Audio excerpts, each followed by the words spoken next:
bicara tentang masa tua dari pasal 12 oleh Salomo. Pentingnya membangun dasar kehidupan. Nah, karena kalau tidak punya dasar, maka masa tua akan sangat berat, sangat sulit, karena dasar tidak ada. Pada saat itu akan merasa bahwa hidup ini hampa, begitu ya. Jadi di Indonesia, Pengkhotbah 12 mulai dari ayat 1 sampai 7. Ingatlah pada Penciptamu selagi engkau muda, sebelum tiba tahun-tahun penuh sengsara. Pada masa itu engkau akan berkata, hidupku tidak bahagia. Bila tiba saat itu, matamu tak lagi terang, sehingga pudarlah sinar surya, bulan dan bintang, awan mendung membawa hujan, tetap menyertaimu bagai ancaman. Lenganmu gemetar dan tak lagi memberi perlindungan. Kakimu yang kekar akan goyah tanpa kekuatan. Gigimu tidak lengkap untuk mengunyah makanan. Matamu kabur sehingga menyuramkan pandangan. Keramaian di jalan sampai di telingamu dengan samar-samar. Bunyi musik dan penggilingan hampir-hampir tidak terdengar. Ya betul. Engkau tak dapat tidur terlena. Kicauan burung pun membuat engkau terjaga.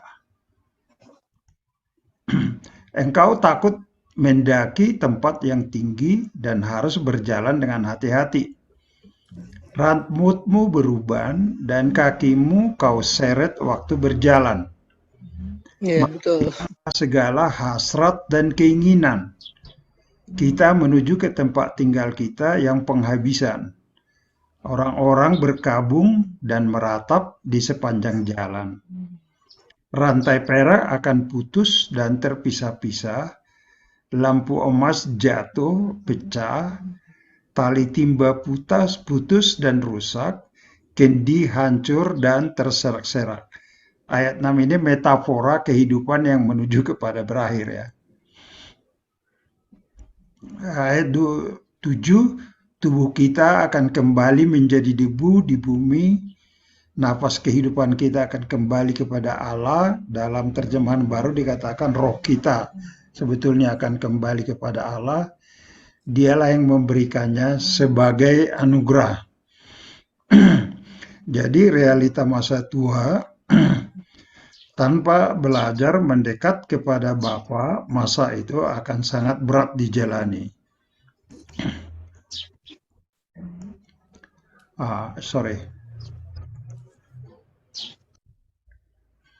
Nah, oleh karena itu, kalau mundur kepada pasal 11, ini dari firman Allah yang hidup, berapapun panjangnya umur seseorang, biarlah dia bersukacita sepanjang hidupnya.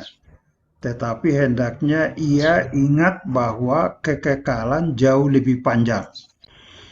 Jadi memang di dalam masa hidup ini, khususnya masa lansia itu sulit. Tetapi satu pengharapan kita tahu bahwa ini akan berakhir dan kita akan masuk dalam masa kekekalan yang tidak akan ada lagi mengalami hal-hal seperti itu. Karena kita sudah dalam kesempurnaan. Segala sesuatu di dunia ini sia-sia saja kalau dibandingkan dengan kekekalan gitu. Nanti kita diskusi, tapi intinya adalah bahwa kita belajar bersyukur, belajar menerima kenyataan, menyelidiki kehendaknya, dan melaksanakannya. Bagian ini mungkin yang terpenting ya, karena inilah sesuatu yang akan kita bawa. Seperti Wahyu 14 ayat 13. Berbahagialah orang yang meninggal karena semua pekerjaan mereka akan menyertai mereka dan mereka akan beristirahat dari jerih lelah mereka. gitu. Baru kemudian tetap dalam pengharapan akan kehidupan bersama Dia dengan tubuh yang mulia.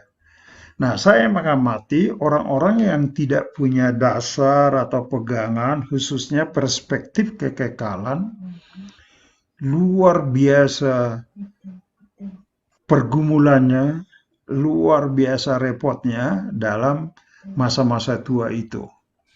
Biasanya protes, marah, semua apanya diserang dan sebagainya, dan itu memang karena tidak ada pegangan sama sekali begitu ya. Jadi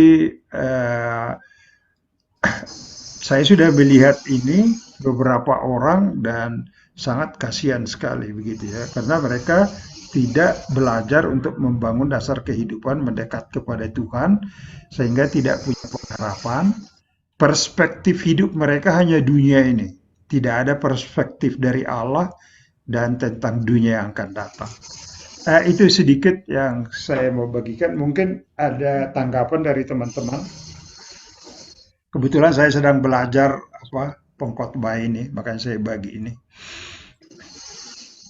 Saya menarik tulang, perlu memang soal umur ini diingatkan kan begitu tulang. Ya. Ya. Sebab seperti yang Yakobus 4 ayat 14 kalau nggak salah kan dia bilang kita nggak tahu apa yang terjadi besok. Ya. Jadi lebih baik selagi kita kuat ya harus hidup berarti kan begitu. Ya. Nah, jadi saya rasa tepat sekali yang tulang bilang tadi, grup kita ini memang perlu diingatkan ini tentang bahwa kita ini singkat tapi akan lebih panjang dalam kehidupan yang kekal itu kan gitu tulang. Ya, betul. Nah, sehingga janganlah terlalu dipikirkan gitu, kalaupun ada kesulitan hidup ini kan begitu. Ringan-ringan aja lah. Tapi Ya. memang betul-betul lah, mestinya ada dasarnya tadi. Kalau dasarnya memang nggak paham juga, artinya dia nggak mau membangun rumahnya di atas batu karang itu Yesus, dia bangun rumahnya di atas pasir, ya memang begitu tuh. Kalau ada gelombang langsung habis itu. Ya, betul. Ya. Dan itu saya sudah saksikan sendiri, mereka yang tidak punya dasar. Wah, itu sangat sangat sulit sekali, sangat sulit ya. Dan memang karena tidak ada pengharapan, semua salah. Ya. Yang ini salah, yang itu salah, dan waduh, dan orang sekeliling juga sangat repot. Ya. Dan satu gini, memang alangkah baiknya kita persiapkan memang dari muda ya dekat dengan Tuhan. Karena juga kalau sudah tua juga baru belajar, agak nangkapnya agak lambat, agak susah. Benar. Itu pengalaman saya. Ini seperti ini amangnya di rumah ini ya udah saya lihat, karena kasih karunia aja lah saya minta tolong Tuhan. Kadang-kadang kita emosi, dia nggak ngerti-ngerti, tapi ya ini juga ya kok saya sadar bukan saya yang merubah, Tuhan yang merubah. Jadi supaya dia mencilikan mata rohani, memampukan dia, karena udah nggak dari kecil nggak biasa kan. Kita dari kecil mungkin agak nyambung dikit karena udah belajar di Sunday School di mana gitu. Ini enggak, tapi sekarang ya puji Tuhan ya inilah kesaksiannya ya, karena kasih karunia kali dia mengerti gitu. Dia udah mengerti Yesus itu siapa gitu, dan dia udah mengerti dia kemana nantinya, dan dia nggak ada rasa takut gitu. Jadi kalau membaca dari yang ini pengkhotbah tadi, memang dari 1 sampai 6 itu benar, itu akan semua mengalaminya kan itu. Ya. Tapi ada yang saya lupa pegangannya atau apa. Saya juga selalu berhadapi itu di dalam posisi seperti ini karena banyak orang tua. Tapi yang menguatkan saya firman, tapi saya lupa tertulis di mana itu. Tuhan berjanji sampai menua rambutmu aku akan bersama kamu. Di mana itu tuh firman itu? Sampai itu, rambut. ya sampai tua pun. Itu ada di Mazmur, ada di Yesaya. Nanti habis apa ini saya cari habis pertemuan kita Oke. ya. Sebentar. Nah itu aja saya pegang, itu aja saya adalah orang tua juga di sini saya yakinkan orang-orang tua bahwa Tuhan berjanji sampai tua tidak, bukan hanya karena kadang-kadang antara orang tua dengan yang muda ini juga banyak gapnya kan, banyak ngirinya gitu, merasa tidak diperdulikan gitu. Jadi itu yang menguatkan saya juga sebenarnya firman itu, tapi saya lupa di mana ya. Sampai memutih rambutmu gitu deh. Iya.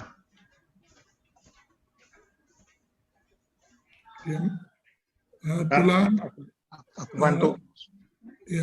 Tulang saya lihat tentang pengkhotbah ini itu baik sekali, tapi perlu juga kita ajak mereka realistis juga gitu. Maksudnya realistis begini Tulang, bahwa jangan kita katakan gak usah takut berlebih-lebihan gitu ya. Karena Yesus sendiri pun kan sebenarnya juga dia sedih dan takut kan begitu besar. Jadi kita sebagai manusia pun jangan pula kita pojokkan terus mereka. Kalau ada masalahnya jangan takut, jangan gentar begitu. Iya. Kita harus ada remnya juga Tulang. Ya, betul. Kecuali kalau seperti Tulang bilang tadi, memang sudah ada dasarnya, ya biar datang gelombang pun tahan dia kan begitu. Iya. Iya. Nomor. Ya. Nomor. Tadi Yesaya 46 ayat 4 kali ya. Aku bacain ya. Iya. Ya, silakan. Sampai masa tuamu, aku tetap dia, dan sampai masa putih rambutmu, aku menggendong kamu. Aku telah melakukannya dan mau menanggung kamu terus. Aku mau memikul kamu dan menyelamatkan kamu. Itu maksudnya ya, Naburu? Iya, betul. Soalnya aku di nyanyian yang ada di lagu pujian. Yesaya berapa tadi itu? 46 ayat 4. Oke, saya lanjut dulu dengan permintaannya yang Ito Duma tadi ya. Sebentar. Udah, aku mau tanya dulu, dah. Oh ya. Mumpung lagi tadi di pengkhotbah 12, 1-7 kan ya? Ya. Nah, yang di 7 itu, yang tadi tubuhku kembali menjadi debu. Nah, itu kadang-kadang orang masih membedakan antara debu dan abu, udah. Oh. Itu gimana, udah? Itu mah sebetulnya itu dalam bahasa disebut semantik, itu masalah soal terminologi saja, ya. Debu atau abu pada maknanya itu sama, artinya kembali menjadi tanah, ya gitu. Oh gitu. Ini aja. Terjemahan aja kali. Ya, masalah terjemahan. Oke, saya yang diminta itu tadi saya akan ini dulu, saya akan share screen lagi.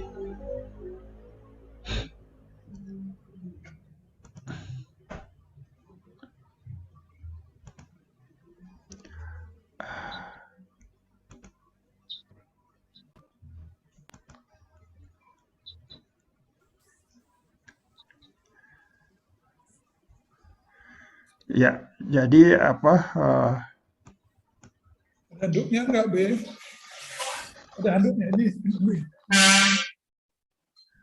Kok tidak bisa ya?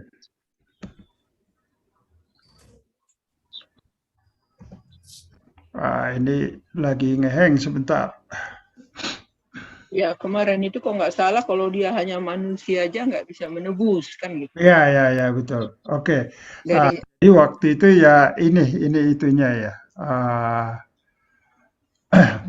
Siapakah Yesus Kristus begitu? Jadi Kalau hanya seorang manusia atau nabi, ya manusia saja tidak mungkin bisa menebus.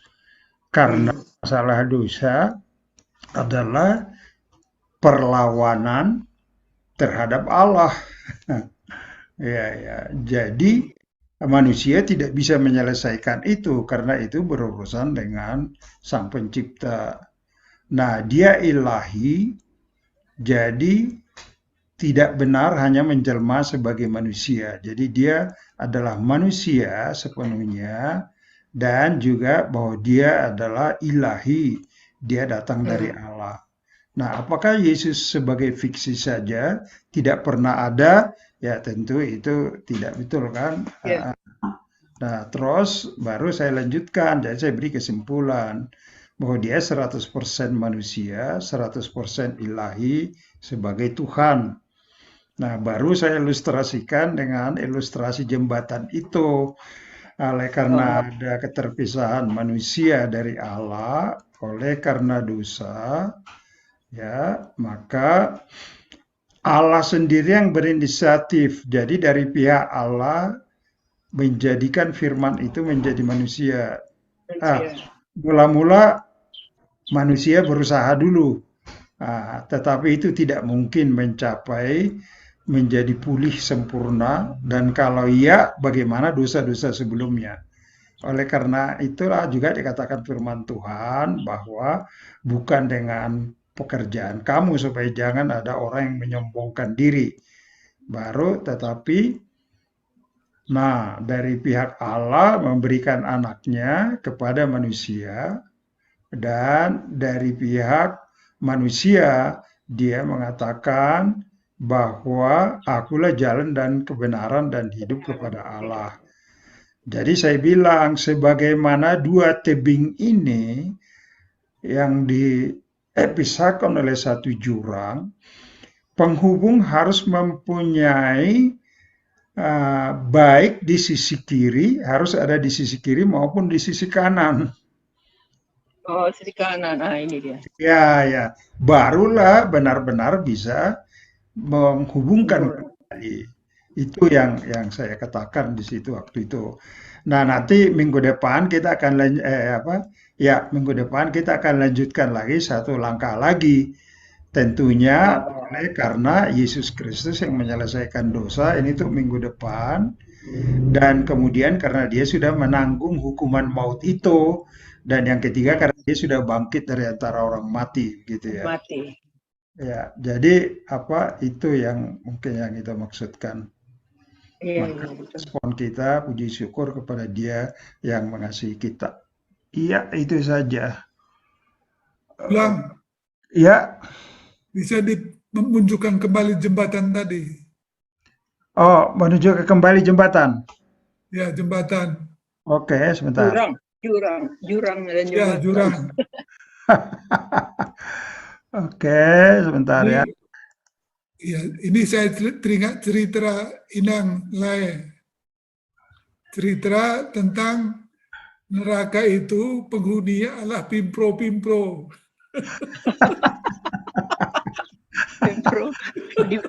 Kan begitu. Tapi pimpro-pimpro kan pintar dia membangun jembatan. Oh iya.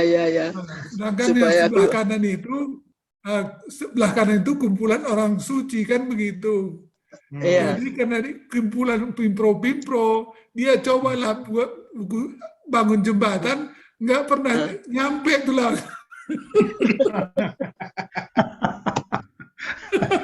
Nggak bisa nyampe. Seperti yang Tulang bilang tadi, memang dari sebelah kanan ini pun harus ada respon, kan begitu Tulang. Iya, betul. Iya, ilustrasi yang bagus juga. Iya. Kan itu kalau kami di pejabat pemerintah selalu begitu. Wah, nanti kalau pimpro ini kemana tempatnya ya? Begitu. Terus mereka jawabnya begitu Tulang. Sana kan gampang, banyak pimpro, gampang dia membuat jembatan. Jadi saya bilang, jembatannya itu kenapa nyampe ya? Nggak nyampe-nyampe. Ya, ya, ya. Itulah. Ya, oke lah, baik. Terima kasih.